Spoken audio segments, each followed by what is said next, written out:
How are we, everybody? Today we said we would sit down and have a little chat around something that we're actually found ourselves talking about, and that is Virgil Van Dijk and the Ballon d'Or. And does he have a realistic chance of winning it and wrestling it away from what was the pre-favourite in Lionel Messi?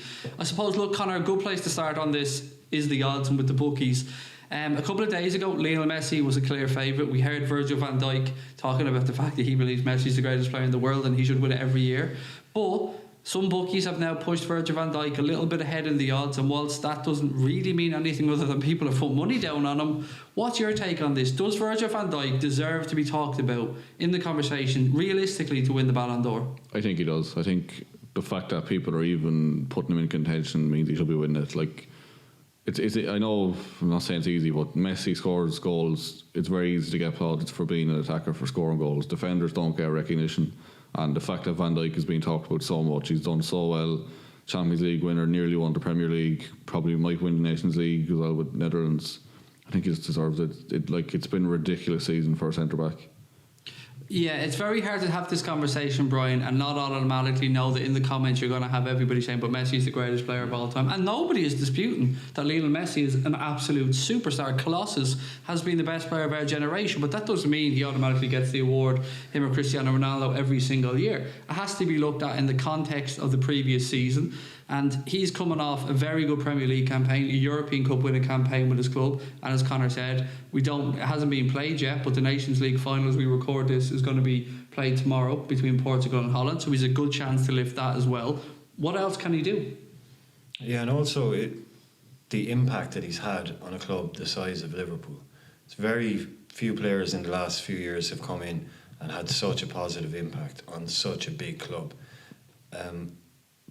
Winning the Champions League tends to be a prerequisite for winning this. If you don't, that's usually the winner of this has won the Champions League. That the Ballon d'Or people seem to see that as kind of the last tick of the box if there's a few in it. So if they're judging on everything that he's done, then I don't see how he can't be maybe in the top two. Because Messi didn't win the Champions League. Ronaldo got nowhere near.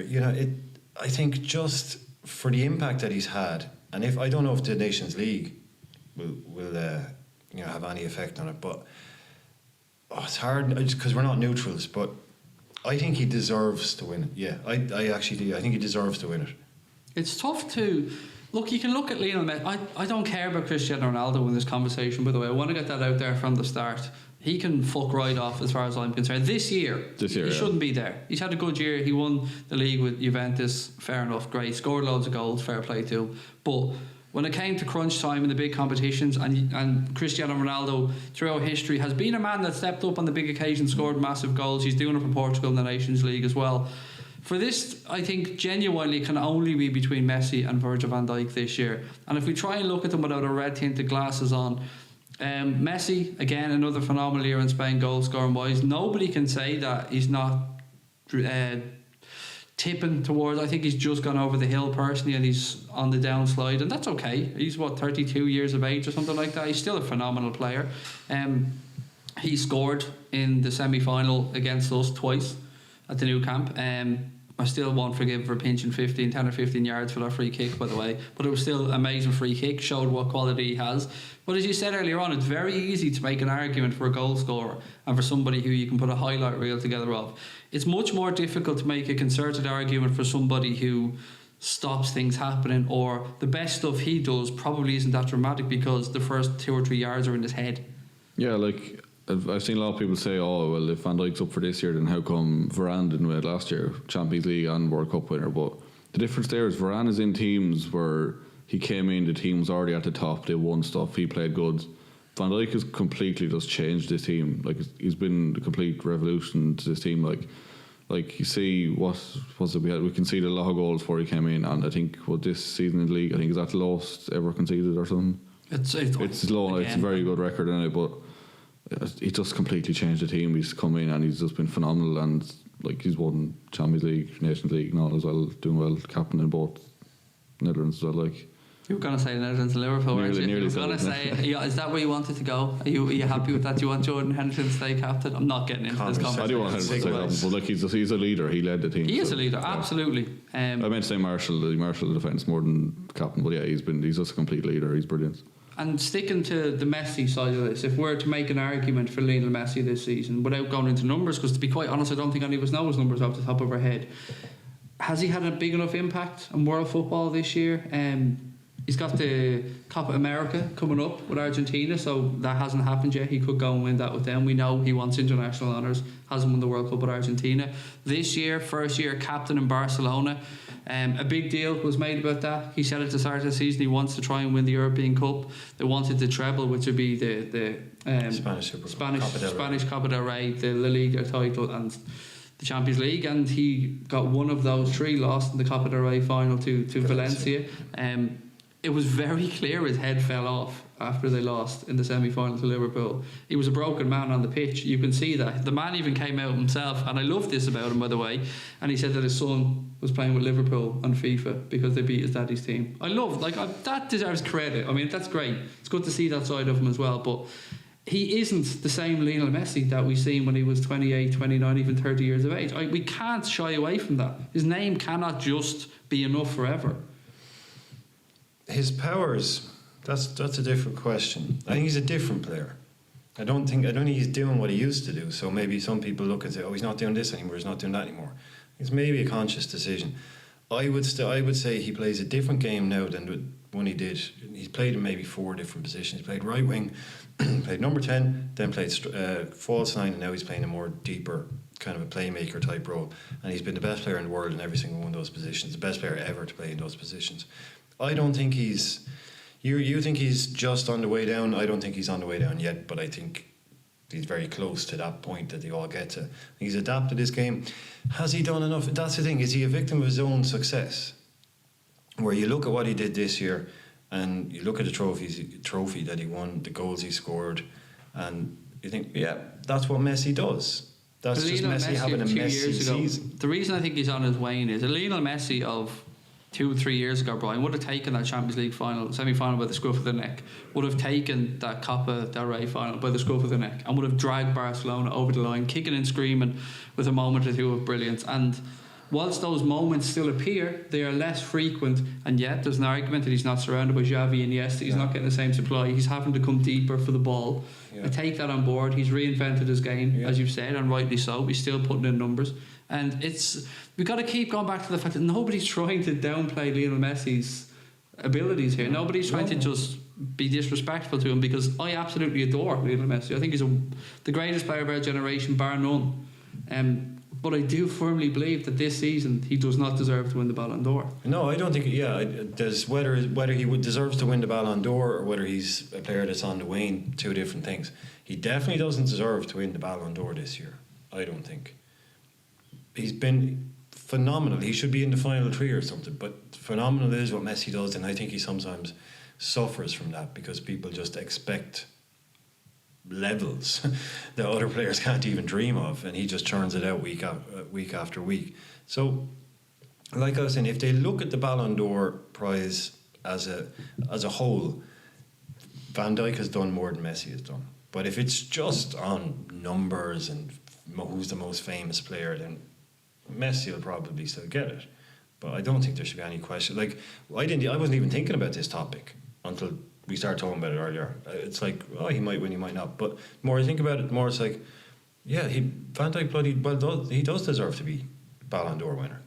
Because that's something that, again, I'm not a fan of individual awards in team sports. I think they're a bit crass. But if it's about who's the best player in Europe and someone has to win it, I think just for what he's done for us this year, it's no-brainer.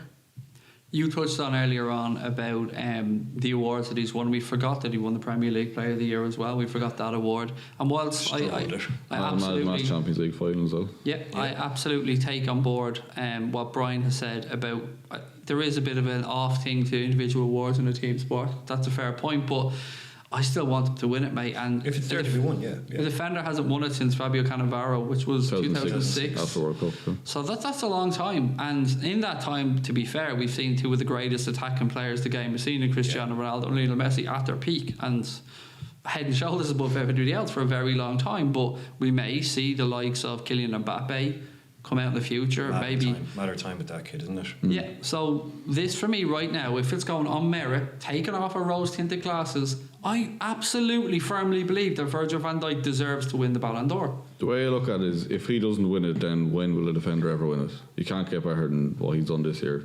But I thought you were going to say, if he doesn't win it, then who does? If he doesn't deserve it, right?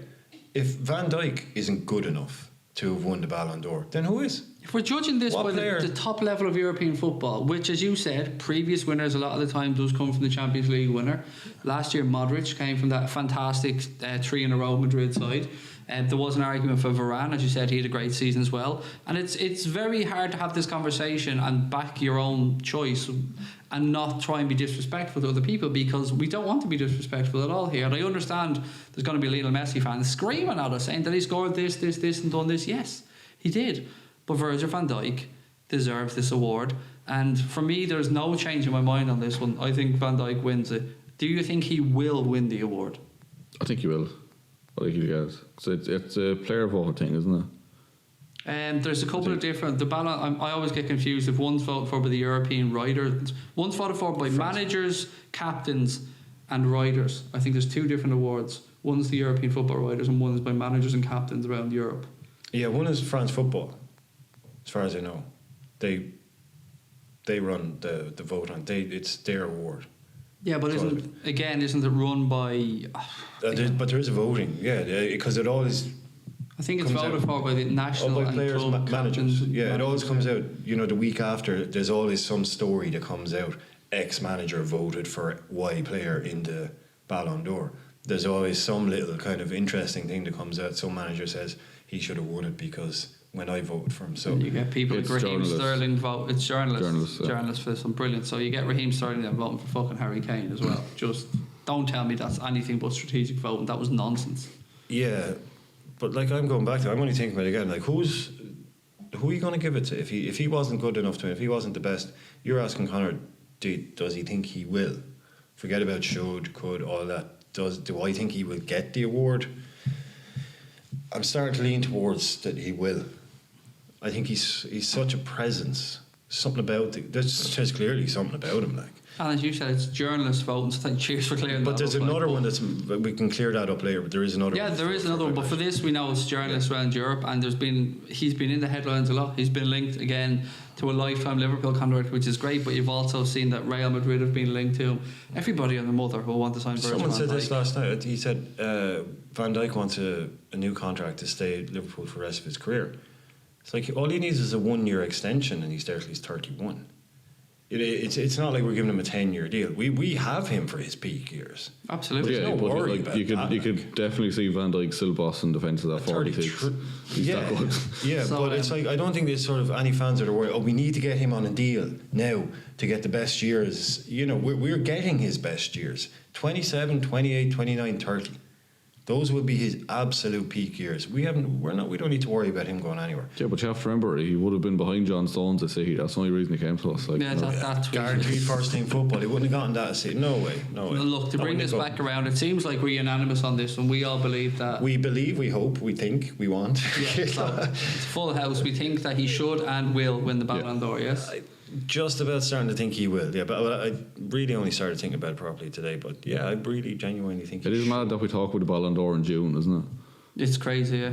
It's nuts. Some of the awards are just ridiculous times. But look, as always, ladies and gentlemen, we can give our thoughts on this, but we'd love to know what you guys have to say. And even if you are a Lionel Messi fan and think we're talking complete rubbish, please do put it in the comments below and let us know your thoughts. As always, massive thank you to Brian and to Conor for joining me. Don't forget to hit that subscribe button and turn notifications on, because with it being transfer window time, you never know when we're going to go live. Very important.